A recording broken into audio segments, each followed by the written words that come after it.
आप सभी को नमस्कार। स्वागत है आपका आपका अपना यूट्यूब चैनल पॉलिटिकल अलायंस में। भारतीय राष्ट्रीय आंदोलन के इस सीरीज का आज 7वें नंबर का वीडियो है।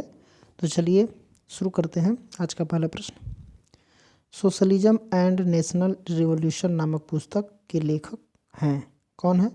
राम मनोहर लोहिया, एम.एन. राय, नरेंद्र देव, जयप्रकाश नारायण।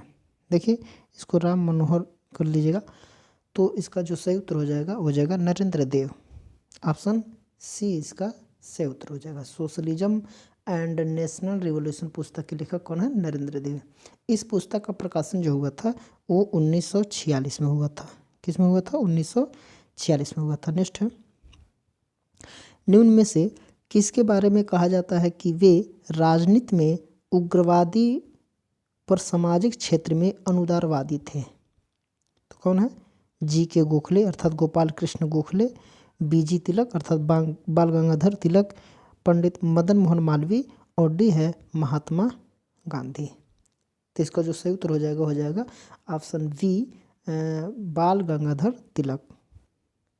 ठीक है, तो देखिए लोकमान्य बाल गंगाधर तिलक ये महाराष्ट्र भारतीय राष्ट्रवाद का भागीरथ ऋषि कहा जाता है महाराष्ट्र के, और राजनीति में उग्रवादी पर सामाजिक क्षेत्र में अनुदारवादी थे। तिलक जो है भारत के चिर सम्मत सांस्कृतिक मूल्यों के अनुरूप भारतीय समाज में सच्चा सुधार लाना चाहते थे। वे पश्चिम के अंधानुकरण के पक्ष में नहीं थे। लोकमान्य तिलक के अनुसार सच्चा समाज सुधार समाज के भीतर से जन्म लेता है।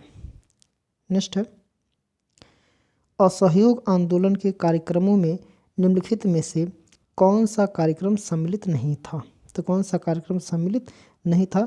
ए है विदेशी वस्तुओं का बहिष्कार, बी है अदालतों का बहिष्कार, सी है कानूनों की अवमानना और डी है 1909 के अधिनियम के अंतर्गत चुनाव का बहिष्कार।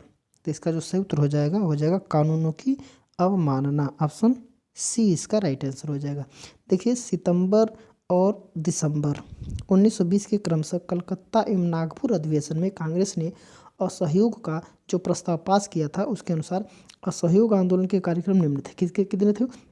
उपाधियों एवं अवैतनिक पदों का त्याग, फिर है सरकारी सहायता प्राप्त सरकार नियंत्रित स्कूल एवं कॉलेजों का क्या करिए? बहिष्कार, वकीलों एवं बैरिस्टरों द्वारा सरकारी अदालतों का बहिष्कार, सैनिक क्लबों, क्लर्कों और श्रमिकों द्वारा मेसोपोटामिया के लिए भर्ती से मनाही, सुधारों द्वारा स्थापित होने वाली स्व व्यवस्थापिका सभाओं का बहिष्कार, विदेशी वस्त्रों का बहिष्कार। देखिए कानूनों की अवमानना इसमें नहीं था, बाकी सारे इसमें थे। नेक्स्ट है, बाल गंगाधर तिलक ने किसे भारत का हीरा कहा था? किसे भारत का हीरा कहा था? किसे? रविंद्रनाथ टैगोर, दादा भाई नौरोजी, लाला लाजपत राय या फिर गोपाल कृष्ण गोखले। तो इसका सही उत्तर हो जाएगा गोपाल कृष्ण गोखले।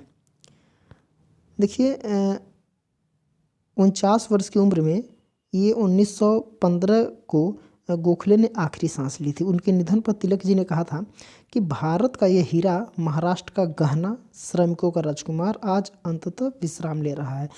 उन्हें देखो और पालन करने की कोशिश करो। नेक्स्ट है, राम मोहन राय ने किस सामाजिक व्यवस्था के खिलाफ अपना सबसे सफल अभियान शुरू किया था? यह है अस्पृश्यता, विधवा पुनर्विवाह, सती प्रथा, बाल विवाह, महिलाओं की शिक्षा। तो इसका उत्तर हो जाएगा सती प्रथा। ऑप्शन सी इसका सही उत्तर हो जाएगा। देखिए राजा राम मोहन राय ने सती प्रथा के खिलाफ अपना सबसे सफल अभियान शुरू किया था। राजा राम मोहन राय ने सामाजिक कुरीतियों जैसे कि सती प्रथा है, बाल विवाह है, जातिवाद, कर्मकांड, पर्दा प्रथा आदि का घोर विरोध किया। राजा राम मोहन राय को आधुनिक भारत के निर्माताओं के रूप में जाना जाता है। नेक्स्ट है, भारतीय उपमहाद्वीप में आधुनिकता द्वारा पारंपरिक सामाजिक ढांचे के समक्ष चुनौतियों के सामने खड़ा होने वाला पहला व्यक्ति कौन था?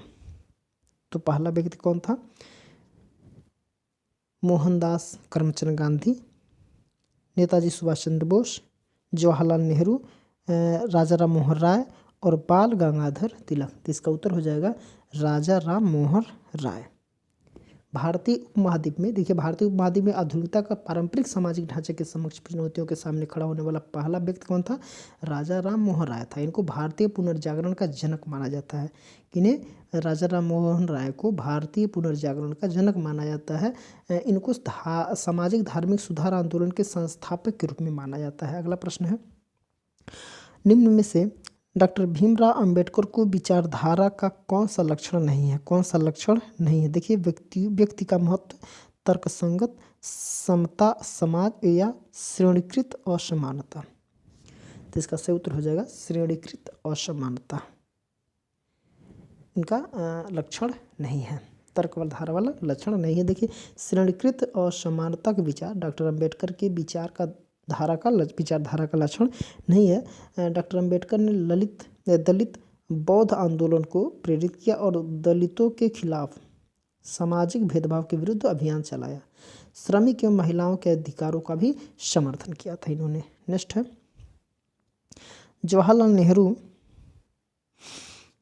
की प्रजातांत्रिक समाजवाद की अवधारणा में निम्न में से कौन सा लक्षण नहीं है? कौन सा लक्षण नहीं है? देखिए, दिया है कि योजना, आर्थिक समानता, रूढ़िवाद, सामाजिक परिवर्तन, और दिया है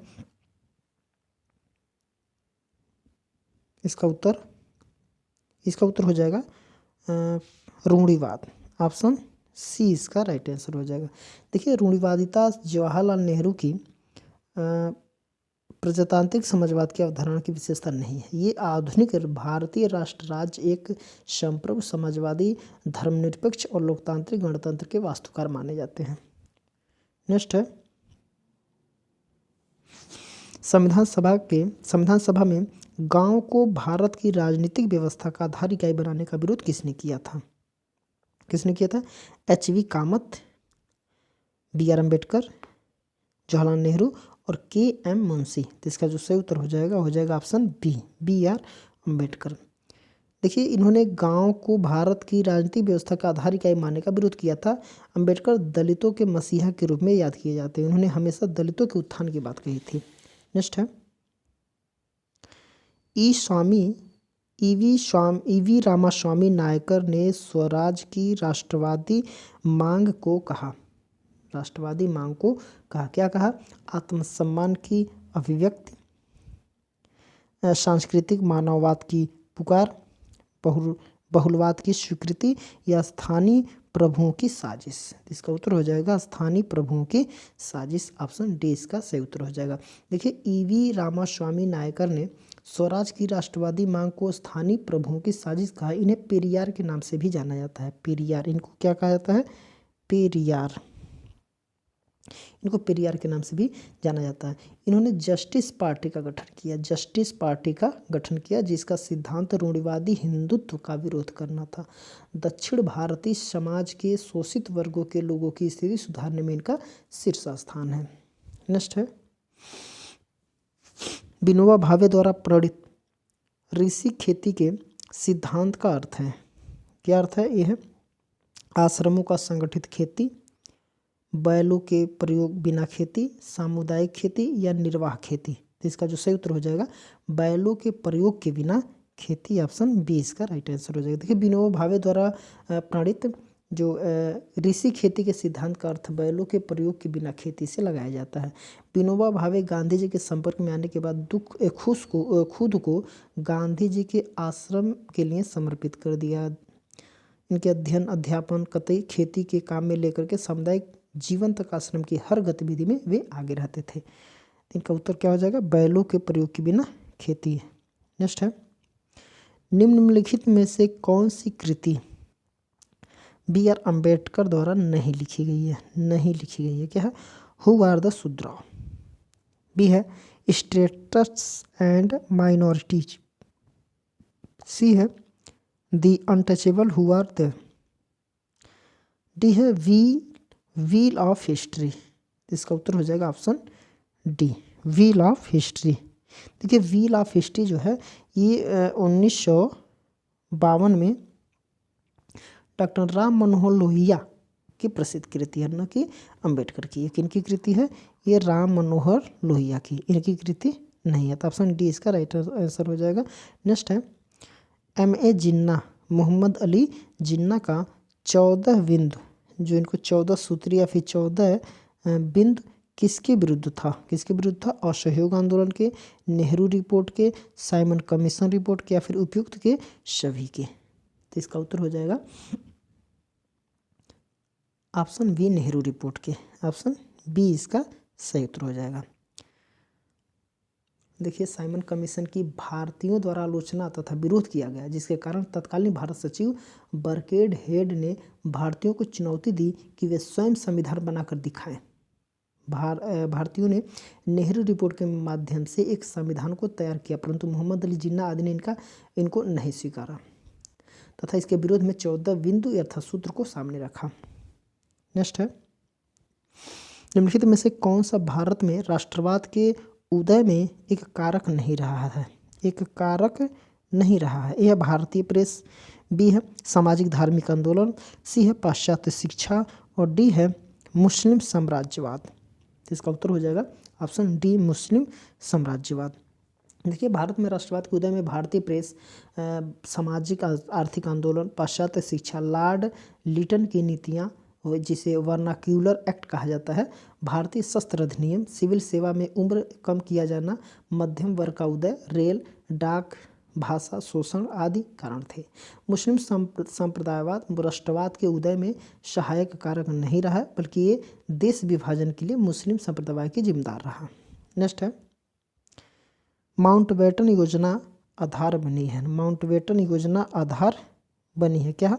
ब्रिटिश शासन की निरंतरता का, सत्ता के हस्तांतरण का, या फिर देश के विभाजन का, या सांप्रदायिक समस्या के निदान का। तो इसका उत्तर हो जाएगा देश के विभाजन का। ऑप्शन सी इसका सही उत्तर हो जाएगा। देखिए माउंटबेटन योजना देश के विभाजन का आधार बनी है। कैसे कि बेवेल के स्थान पर मार्च 1947 में लॉर्ड माउंटबेटन को नया वायसराय बना करके भारत भेजा गया था और वे 22 मार्च 1947 को भारत पहुंचे। लॉर्ड माउंटबेटन ने 24 मार्च 1947 को कार्यभार संभाला।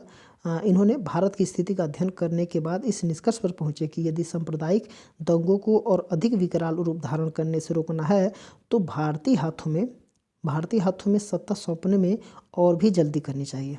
इन्होंने अंततः इस काम के लिए 15 अगस्त 1947 की तारीख निश्चित की। कांग्रेस भी यह धीरे धीरे समझने लगी कि भारत का विभाजन होकर रहेगा। कांग्रेस कार्यकारिणी ने 8 मार्च 1947 यानी कि माउंटबेटन के कार्यभार संभालने के पहले ही के प्रस्ताव में मांग की थी कि पंजाब और बंगाल का ऐसा विभाजन कर दिया जाए जिसके द्वारा मुस्लिम बहुल क्षेत्र अन्य क्षेत्रों से अलग कर दिया जाए। नेक्स्ट है निम्नलिखित में से कौन भारत में क्षेत्रीय आंदोलन को निर्जातीय तथा स्व संस्कृत आंदोलन के पदों में वर्गीकृत करता है? Sajal Basu, Myron Weiner, James Manor और रॉब जेन किफ्स। तो इसका उत्तर हो जाएगा मायरन वीनर। देखिए मायरन वीनर जो है भारत के क्षेत्रीय आंदोलन को निर्जातीय तथा स्व सांस्कृतिक आंदोलन के पदों में वर्गीकृत करता है। अगला प्रश्न है कौन सा समूह अंबेडकर पर पड़े प्रभाव का सही प्रदर्शन करता है? बुद्ध कबीर ज्योतिबा फूले, बी है बुद्ध मनु ज्योतिबा फूले, बी है बुद्ध तुलसीदास कबीर, और डी है कबीर ज्योतिबा फूले और सूरदास। इसका जो सही उत्तर हो जाएगा ऑप्शन ए, कबीर ज्योतिबा फूले और बुद्ध भी हैं इसमें। देखिए डॉक्टर भीमराव अम्बेडकर का जन्म किस समय? 14 अप्रैल 1891 ईस्वी में महाराष्ट्र के एक महार परिवार में हुआ। तो उन्होंने कोलंबिया विश्वविद्यालय से अर्थशास्त्र से एमए किया। उन्होंने आधुनिक भारत में मनु कहा जाता है। डॉक्टर अम्बेडकर ने अपने जीवन में अंतिम पड़ाव में बौद्ध धर्म को अपना लिया। वे कबीर और ज्योतिबा फूले के विचारों से भी प्रेरित थे। इन्होंने एमए के अलावा बहुत सारी डिग्रियाँ, कानून की डिग्रियाँ भी ली थी। नेक्स्ट है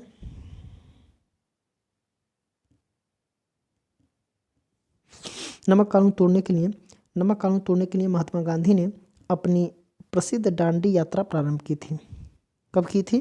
तो 26 फरवरी 1929 को, 12 मार्च 1930 को, सी है 31 दिसंबर 1930 को, 2 अक्टूबर 1930 को। जिसका जो सही उत्तर हो जाएगा ऑप्शन बी, 12 मार्च 1930 को। सविनय अवज्ञा आंदोलन के तहत महात्मा गांधी ने 12 मार्च 1930 ईस्वी को ऐतिहासिक नामक सत्याग्रह की शुरुआत की। इस यात्रा में गांधी जी के साथ लगभग 78 व्यक्ति या फिर इनको अनुयायी भी कह सकते हैं, जो नौसाटी जिले में स्थित डांडी तक मार्च किए थे। 24 दिन की लंबी यात्रा 5 अप्रैल 1930 को 5 अप्रैल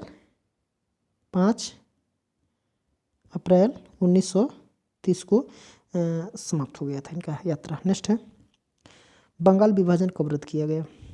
बंगाल विभाजन कब रद्द किया गया? ये है 1909, 1910, 1911, 1912। इसका सही उत्तर हो जाएगा 1911। ऑप्शन सी इसका सही उत्तर हो जाएगा। देखिए कर्जन द्वारा बंगाल विभाजन जो है कब किया गया था? 1905 में। 1905 में बंगाल का विभाजन किया गया, किसके द्वारा? कर्जन के द्वारा। और भारतीय राष्ट्रवाद पर किया गया एक अप्रच्छन्न प्रहार था यह। दिसंबर 1911 में ब्रिटिश सम्राट जॉर्ज पंचम और महारानी मेरी द्वारा आए और उनके स्वागत में दिल्ली में एक कार्यक्रम हुआ। इसी कार्यक्रम में 12 दिसंबर 1911 ईस्वी को सम्राट ने बंगाल विभाजन को रद्द घोषित कर दिया तथा कलकत्ता से राजधानी क्या कर दिया? दिल्ली ले जाने की घोषणा की गई थी। नेक्स्ट है किसका विश्वास था कि प्रेस ही सत्य है? किसका विश्वास था कि प्रेस ही सत्य है और सत्य ही ईश्वर है? प्रेम ही, देखिए प्रेम है, प्रेम ही सत्य है और सत्य ही ईश्वर है। यह है मनु, कौटिल्य, अंबेडकर और महात्मा गांधी। तो इसका सही उत्तर हो जाएगा महात्मा गांधी। प्रेम ही सत्य है और सत्य ही ईश्वर है। कौन से इनका विश्वास था? कि महात्मा गांधी का था। देखिए गांधी जी का विश्वास था कि प्रेम ही सत्य है और सत्य ही ईश्वर है। जब गांधी जी से पूछा गया कि ईश्वर क्या है तो उन्होंने नेति नहीं कहा। उन्होंने सहज तथा बोधगम्य उत्तर दिया, सत्य ही ईश्वर है। ईश्वर सत्य के अतिरिक्त और कुछ नहीं हो सकता, क्योंकि जो ईश्वर है सब जगह विद्यमान है। नेक्स्ट है निम्नलिखित में से ब्रह्म समाज का संस्थापक कौन था? ब्रह्म समाज का संस्थापक कौन था? ए है राजा राम मोहन राय, बी है रविन्द्रनाथ टैगोर, सी है दयानंद सरस्वती और डी है स्वामी विवेकानंद। तो इसका उत्तर हो जाएगा ए राजा राम मोहन राय। ऑप्शन ए इसका राइट आंसर हो जाएगा। देखिए 20 अगस्त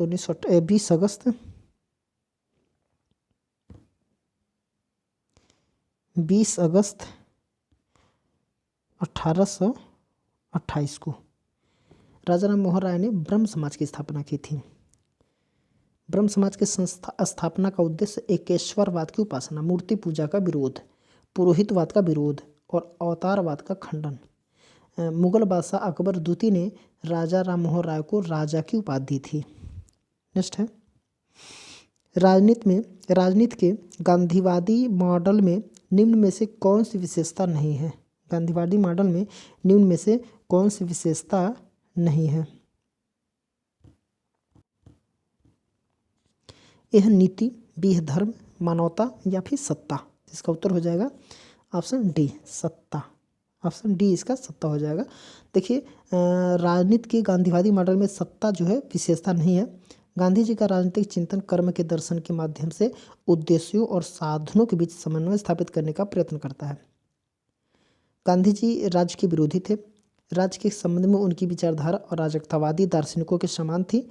गांधी जी साध्य और साधनों की पवित्रता पर बल देते थे। धर्म और राजनीति को एक दूसरे का सहयोगी मानते थे। नेक्स्ट है अगला प्रश्न है कि भारतीय राष्ट्रीय कांग्रेस का निर्वाचित प्रथम यूरोपीय अध्यक्ष कौन था? प्रथम यूरोपीय अध्यक्ष कौन था?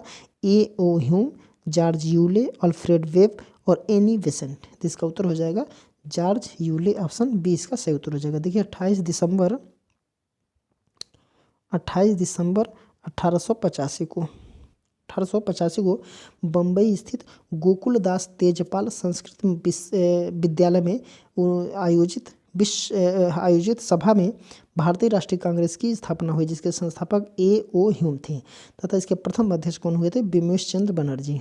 1888 में ईस्वी में इलाहाबाद में आयोजित भारतीय राष्ट्रीय कांग्रेस के अधिवेशन की अध्यक्षता जॉर्ज यूले ने किया, जो प्रथम यूरोपीय अध्यक्ष थे। नेक्स्ट है निम्न में से कौन सा गांधी के स्वराज की अवधारणा है? कौन सा गांधी जी के स्वराज की अवधारणा है? ये है कानून का शासन, योग्य व्यक्तियों का शासन, स्वशासन या फिर सत्ताधारी शासन। तो इसका सही उत्तर हो जाएगा ऑप्शन सी, स्वशासन। ऑप्शन सी इसका राइट आंसर हो जाएगा, स्वशासन।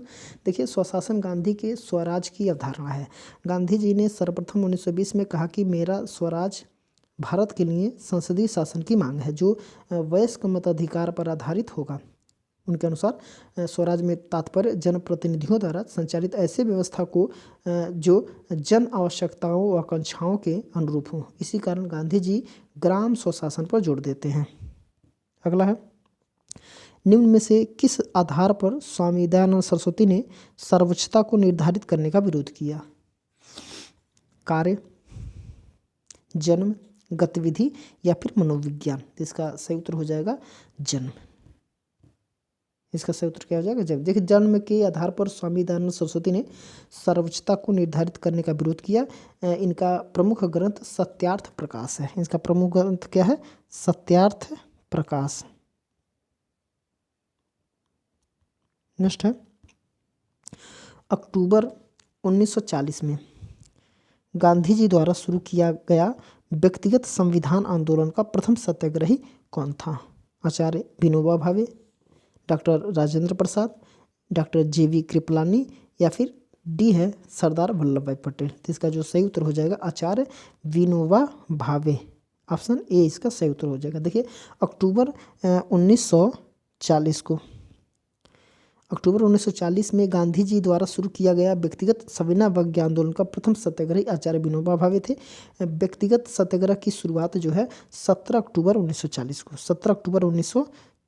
को हुई। प्रथम सत्याग्रही विनोबा भावे और दूसरे सत्याग्रही जो है पंडित जवाहरलाल नेहरू थे। 2 चरणों में चलने वाली व्यक्तिगत सत्याग्रह का दूसरा चरण 5 जनवरी 1941 को शुरू हुआ। 5 जनवरी 1941 को दूसरा जन आंदोलन इस तरीके से शुरू हुआ था। नेक्स्ट है, निम्न में से किसने क्रिप्स प्रस्ताव को पोस्ट डेटेड चेक कहा? किसने कहा था? जवाहरलाल नेहरू ने, MK गांधी ने, BR अम्बेडकर ने या चौधरी रहमत अली ने। इसका उत्तर हो जाएगा MK गांधी। ऑप्शन बी इसका सही उत्तर हो जाएगा। देखिए, द्वितीय विश्व युद्ध में मित्र राष्ट्रों की स्थिति कमजोर हो गई। मित्र राष्ट्र का मतलब ये होता है कि जो यूरोप के जो शक्तिशाली राष्ट्र थे, और ब्रिटेन पर यह दबाव बढ़ने लगा कि वह भारत के साथ न्यायपूर्ण व्यवहार करे। इसी के तहत 1942 में क्रिप्स मिशन भारत आया। उसके प्रस्ताव पर विचार के बाद गांधी जी ने उसे पोस्ट डेटेड चेक कहा। मुस्लिम लीग ने भी इस प्रस्ताव का विरोध किया। अंततः सरकार 11 अप्रैल 1942 को क्रिप्स प्रस्ताव को वापस ले लिया। अगला है,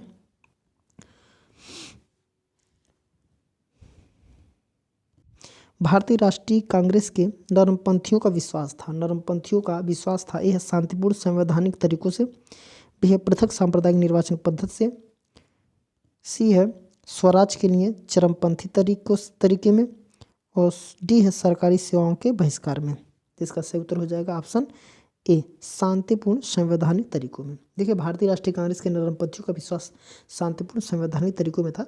दादा भाई नौरोजी हैं, फिरोज शाह मेहता हैं, दीनसा वाचा व NG चंद्रावकर हैं आदि नेताओं का संबंध कांग्रेस के नरमपंथी धड़े से था, यानी कि गुट से था। जबकि बाल गंगाधर तिलक, लाला लाजपत राय और बिपिन चंद्रपाल कांग्रेस के गर्म दल के सदस्य माने जाते थे। नरमपंथियों का विचार था कि सरकार एक न एक दिन उनकी मांगों को जरूर सुनेगी। नेक्स्ट है, पंडित जवाहरलाल नेहरू के उद्देश्य प्रस्ताव को संविधान सभा ने स्वीकृत किया। तो कब स्वीकृत किया? 26 जनवरी 1947 को, 22 जनवरी 1947 को, या फिर 9 दिसंबर 1946 को, या फिर 15 अगस्त 1947 को। तो इसका सही उत्तर हो जाएगा ऑप्शन बी, 22 जनवरी 1947 को। देखिए, 9 दिसंबर 1946 को संविधान सभा की प्रथम बैठक नई दिल्ली में डॉक्टर सच्चिदानंद सिन्हा की अध्यक्षता में हुई थी। ये कब हुई थी?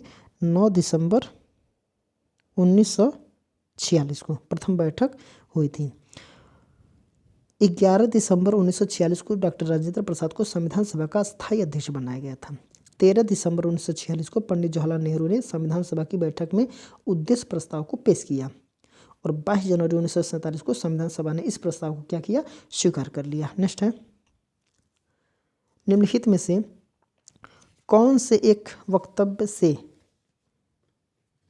बाल गंगाधर तिलक संबंधित नहीं है। बाल गंगाधर तिलक जो है संबंधित नहीं है, किसी वक्तव्य से संबंधित नहीं है। तो देखते हैं, ये है वह नरमपंथियों के उद्देश्य एवं तरीकों से प्रसन्न थे। बिल्कुल नहीं, ये पसंद बिल्कुल नहीं थे। देखिए, वह नरमपंथियों के उद्देश्य एवं तरीकों से प्रसन्न नहीं थे, बिल्कुल पसंद नहीं थे। लक्ष्यों को प्राप्त करने के लिए संवैधानिक तरीकों एवं हिंसा में विश्वास रखते थे, बिल्कुल। उन्होंने मराठी में केसरी और अंग्रेजी में मराठा नामक के 2 साप्ताहिक पत्रों का, ये भी सही है। तो पूछ रहा कि कौन संबंधित नहीं है, तो ऑप्शन ए इसका संबंधित नहीं है, बाकी सब उन्हीं से संबंधित हैं। देखिए, बाल गंगाधर तिलक नरमपंथियों के उद्देश्य एवं तरीकों से प्रसन्न नहीं थे। वह लक्ष्यों को प्राप्त करने के लिए संवैधानिक तरीकों एवं हिंसा में विश्वास रखते थे।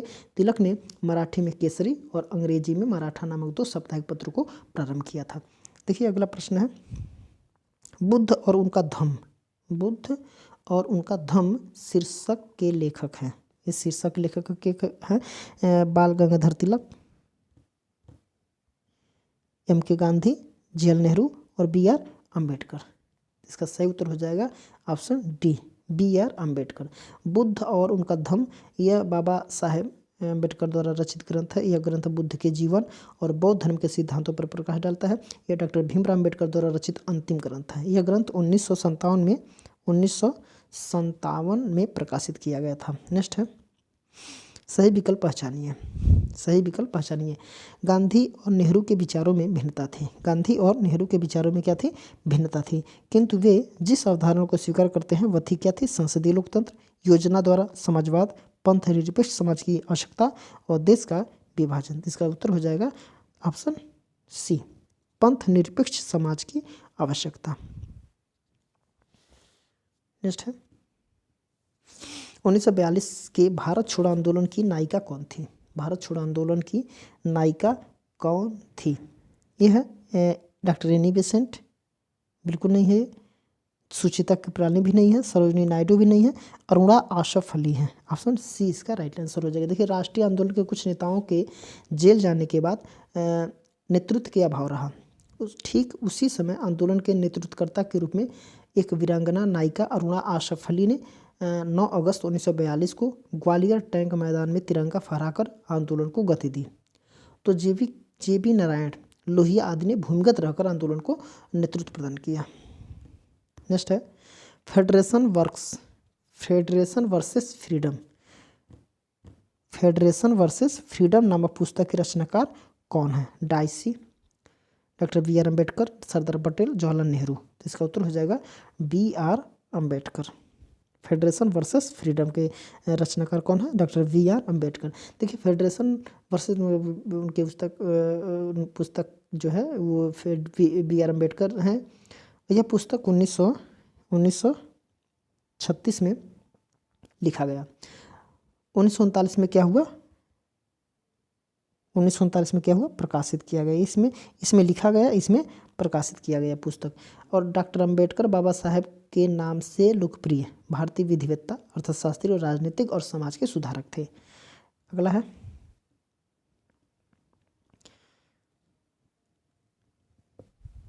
आदि अम्बेडकर समाज आंदोलन किस राज्य से संबंधित है?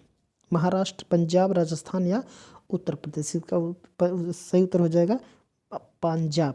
ऑप्शन बी इसका राइट आंसर। देखिए, आदि अम्बेडकर समाज आंदोलन 1920 पंजाब राज्य से संबंधित है। यह आंदोलन दलितों के इतिहास को हड़प्पा और मोहनजोदड़ो को गौरव गाथा से जोड़ता है। यह एक ब्राह्मणवाद का मुखर विरोधी आंदोलन माना जाता है। नेक्स्ट है, और इस सेट का आखिरी प्रश्न है ये कि निम्नलिखित में से किस दल या फिर समूह को कैबिनेट मिशन ने मान्यता प्रदान नहीं की थी? कैबिनेट मिशन ने मान्यता प्रदान नहीं की थी। किनको नहीं थी? मुस्लिम लीग है, कांग्रेस है, सिख है, द प्रिंसेस गिल्ड। तो इसका सही उत्तर हो जाएगा ऑप्शन सी, सिख।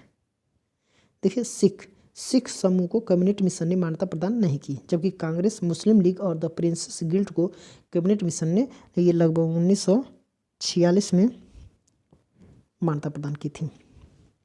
ठीक है, तो इस सेट का आज का ये आखिरी प्रश्न था जिसको हम लोगों ने सॉल्व कर दिया। तो अगर इसके अगले सीरीज को लेकर के हम नए वीडियो में अगले सीरीज को लेकर के आएंगे। तो आज के लिए इतना ही। इस वीडियो को आप लोग लाइक कर दीजिएगा, कमेंट कर दीजिएगा और अपने मित्रों के पास शेयर भी कर दीजिएगा।